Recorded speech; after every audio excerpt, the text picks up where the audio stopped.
یہ آیت ہے نا، یہ جو آیت ہے، 7 سمندروں کی چابیاں اسی آیت کے اندر ہے.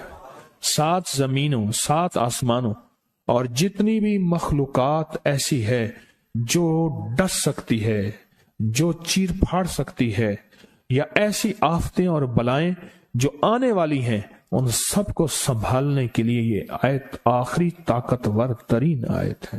اور یہ عمل حیرت انگیز ترین عمل ہے. میں چند سانسیں پڑھواؤں گا، میں آج چند سانسیں پڑھواؤں گا، اور آپ کو علم ہے کہ یہ کتنی سانسوں کا عمل ہے؟ 40 سانسوں کا عمل ہے. اس کو دیکھتے ہوئے 40 سانسیں، اور ہر سانس میں اپنے مقصد، اپنی مشکل، اپنی پریشانی، جادو، جنات، بندش، بیماریاں، ناکامیاں، تکلیفیں، مشکلات، مسائل، الجھنوں کا ہر سانس میں تصور کرنا ہے. اگر چاہتے ہیں کہ ہمیشہ تونگری رہے، مالداری رہے، عزت رہے، بھرم رہے، اور نسلیں پتہ نہیں کتنی آئیں گی کوئی خبر نہیں، اور ان کا رزق کشادہ رہے، کیسے ہوگا؟ کس طرح ہوگا؟ تو اس کا واحد حل اور اس کا واحد راستہ صرف یہی ہے. اپنے مالوں کو سوچیں، یہ میرا مال اللہ نے دیا ہے. میرے والد غریب تھے، میرا دادا غریب تھا، یا میرا والد مالدار تھا، یا میرا دادا مالدار تھا. آج اگر ان کی جائیداد اور چیزیں مجھ تک پہنچی ہیں تو ان کے پاس راز کیا تھا؟ یہ ضروری ہے. میرا ایک اور پیغام بھی سن لیجیے گا. یہ ضروری ہے کہ اپنی نسلوں کو فقیر اور غریب اور منگتا چھوڑ کے نہیں جانا. جتنی استطاعت ہو ان کے لیے اتنا جائیداد، پراپرٹی، مال، کوئی رزق کو چھوٹا سا چھوڑ کے جانا ضروری ہے. اپنی نسلوں کو خالی چھوڑ کے نہ جانا. اگر وسائل ہیں، حلال کے راستے ہیں، اگر نہیں ہیں کوشش کرتے رہیں. اللہ کا مال اللہ کے ذمہ ہے، اللہ کا نظام اللہ کے ذمہ. یہ آپ اگر اپنے پاس کچھ مال رکھتے ہیں، کچھ جائیداد رکھتے ہیں، سونے جواہرات رکھتے ہیں، یا کچھ چیزیں رکھتے ہیں، اگر آپ رزق حلال میں سنبھال کے رکھا ہوا ہے اور سال کے بعد ان کی زکوٰۃ دیتے ہیں اور رکھتے ہیں، تو یہ حرام نہیں ہے، اسباب کے موافق ہے اور توکل کے خلاف نہیں ہے. ایسا کرنے سے آپ گناہگار نہیں ہوں گے. ڈھاکہ میں ایک بازار ہے، اس کا نام خانم بازار ہے. خانم رئیس اعظم تھا، رئیس اعظم، پر اس نے زکوٰۃ، عشر، ہدیات، صدقات کے لیے اپنا مال محفوظ نہ کر سکا. بہت رئیس تھا. اس کے بارے میں تھا کہ 40 دن تک اگر گھوڑی دن رات دوڑتی رہے، گھوڑا دوڑتا رہے تیز رفتار، اس کی جاگیر ختم نہیں ہوگی. 40 دن 40 راتیں، 40 دن 40 راتیں ختم نہیں ہوگی. باپ کے مرنے کے بعد بیٹی کو ایک چسکا پڑ گیا. وہ تھا کپڑے کے پھاڑنے کی آواز. کپڑا نا پھٹتا ہے تو اس کی ایک آواز ہوتی ہے، بس اس کو آواز اچھی لگتی تھی. تھانوں کے تھان آتے تھے، وہ سارا دن قیمتی بوسکی کے، کرنڈی کے اور قیمتی کپڑے پھاڑتی تھی، اس کو ٹکڑے کرتی تھی. وہ اس کا مشغلہ تھا. اور بیٹے کو مشغلہ یہ پڑ گیا، اس وقت نئی دیا سلائی آئی تھی، یہ ماچس کی ڈبیاں، تیلیاں، وہ ماچس کی ڈبیاں اور تیلیاں جلاتا تھا. اس کا بارود کی بو اسے اچھی لگتی تھی. بارود ہوتے نا، وہ بارود لگا ہوا تھا تو 2 بارود آپس میں ٹکراتے ہیں، شعلہ نکلتا ہے، اس سے بو بھی نکلتی ہے، اس کو بو اچھی لگتی تھی. ایک وقت آیا کہ وہ خالی ہو گیا. اور خانم فارسی کا لفظ اصل میں، وہ ایک اس گلی بازار کے چوراہے میں کھڑی ہوتی تھی ایک جگہ اور بھیک مانگتی تھی، اور اس کے نام پہ خود بازار کا نام خانم بازار پڑ گیا. میں جھنگ میں گیا، پرانی بات ہے، ہمارے ایک مخلص ہیں، ان کے ہاں ایک چوک میں کھڑا تھا. تو وہ چوک سے ان کی گاڑی لینے آئی کہ آگے راستہ سمجھ نہیں آ رہا تھا. تو مجھے کہنے لگے آپ میری گاڑی میں بیٹھ جائیں. میں ان کی گاڑی میں بیٹھ گیا. مجھ سے کہنے لگے یہ جو چوک ہے نا، فلاں فلاں، میں نام نہیں لیتا، فلاں فلاں، اس کی اتنی جاگیر تھی کہ 3 دن 3 راتیں گھوڑی دوڑتی رہتی تھی، ختم نہیں ہوتی تھی. اور پھر ان کی نسلوں میں کوئی ایسا آیا اور خود اس کو کوئی ایسی چیز پڑ گئی کہ ایک وقت تھا اسی چوک پہ کھڑے ہو کے بھیک مانگتا تھا. اور ایک دفعہ سخت سردی تھی، بھیک مانگ رہا تھا، سردی میں ٹھٹر گیا اور ٹھٹر کے تو میں چھپ گئے جیسے آج کل سردی ہے. رات کو وہیں مر کے پڑا تھا. صبح اٹھایا، کچھ لوگوں نے چندہ کر کے کفن دے کے دفن کر دیا. میرے حضور کا فرمان ہے اپنے مالوں کو زکوٰۃ کے ذریعے محفوظ کرو، محفوظ کر لو. اگر محفوظ نہ کیا، نسلوں میں فقر اور فاقے، غربت، تنگ دستیاں، فقیری اور منگتا ہونا نسلوں کو دیکھے جائیں گے. پھر نسلیں کہیں گی پدرم سلطان ہمارا باپ، ہمارا دادا بادشاہ تھا، جاگیردار تھا، مالدار تھا. ہمارے بڑے بتاتے ہیں زندگی بھر کے لیے فقر اور فاقہ، غربت اور تنگ دستی سے بچے رہیں گے. غیب سے اللہ کا نظام ایسا چلے گا، ایسا چلے گا، ایسا چلے گا. اللہ سارے بھوکے ہوں گے، سارے پیاسے ہوں گے، سارے فقیر ہوں گے، سارے منگتے ہوں گے. اللہ تجھے کھلائے گا بھی صحیح، پلائے گا بھی صحیح، سلائے گا بھی صحیح. عزت کے تکیے، عزت کے لقمے، عزت کے جام، عزت کے جام. مالک بن دینار رحمت اللہ علیہ کے پاس ایک بندہ ہدیہ لے کے آیا. اللہ کے ولی تھے. حضرت ہدیہ قبول فرمائے. آپ قبول فرما لیتے تھے، کسی کا نہیں کرتے تھے. میں نہیں لیتا، تیرا رزق حلال نہیں ہے. دیکھ کے فرما دی تیرا رزق حلال نہیں. دیکھ کے فرمایا تیرا رزق حلال نہیں. انہیں حضور حلال ہے، فرمایا نہیں ہے. تو اچھا فرمایا ایسا کر، یہ رزق لے جا جو مجھے ہدیہ دیتا ہے. تجھے سب سے زیادہ جو مستحق ضرورت مند ملے اس کو دے. دینے کے بعد پھر اس کا پیچھا کر. وہ ان پیسوں سے کرتا کیا ہے؟ اب مرشد کا حکم تھا، فرمان تھا، کیا. دیکھا تو ایک لولا، لنگڑا، اپاہج، معذور، اندھا، کانا، کپڑے خستہ حال، بالکل بے بس، اور بھیک مانگ رہا ہے. اس کا دل نرم ہوا اور کہا کہ اس سے بڑا ضرورت مند پھر کوئی نہیں ہے. اس کو جا کے مال دیا، پیچھا کیا. چلتے چلتے چلتے اس نے جا کے آگے گیا تو نہ وہ لولا تھا، نہ وہ لنگڑا تھا، نہ وہ کندھا تھا، کانا تھا، نہ وہ اندھا تھا، کچھ بھی نہیں تھا. بالکل ٹھیک ٹھاک ہو گیا اور یہ حیرت سے دیکھ رہا ہے. کرتے کرتے جا کے اس نے ان پیسوں سے حرام کام کیا. خاموشی سے آ گئے. آپ کا فرمان ٹھیک ہے، میں اب یہ میرے پیسے لے. یہ جا کے کسی ایسے بندے کو دے جو تجھے سب سے زیادہ مالدار نظر آتا ہو، خوشحال نظر آتا ہو، بہترین نظر آتا ہو. اب پیسے لے لیے. اب دیکھا تو ایک صاحب ہے بڑے قیمتی گھوڑے پہ، لاجواب پوشاک ہے اور بہت اچھی حالت ہے ان کی، بہت اچھی حالت. سوچا کہ حضرت نے فرمایا تھا کہ سب سے زیادہ خوشحال کو دینا. اس کو جا کے پیسے دیے، اس نے لے لیے. اب اس کا پیچھا کیا. وہ ایسی دکان پہ گیا جہاں سے راشن لیا جاتا ہے. اس نے تھوڑا تھوڑا راشن لیا. حیران ہو گئے، اتنا مالدار آدمی ہے، ایسے راشن لے رہا ہے جیسے کوئی بندہ روز کی آئے روز کی کھائے، اتنا ضرورت مند. اس کا پیچھا کیا. ایک پرانی حویلی تھی، ایک پرانا محل نما ایک گھر تھا، ٹوٹا پھوٹا.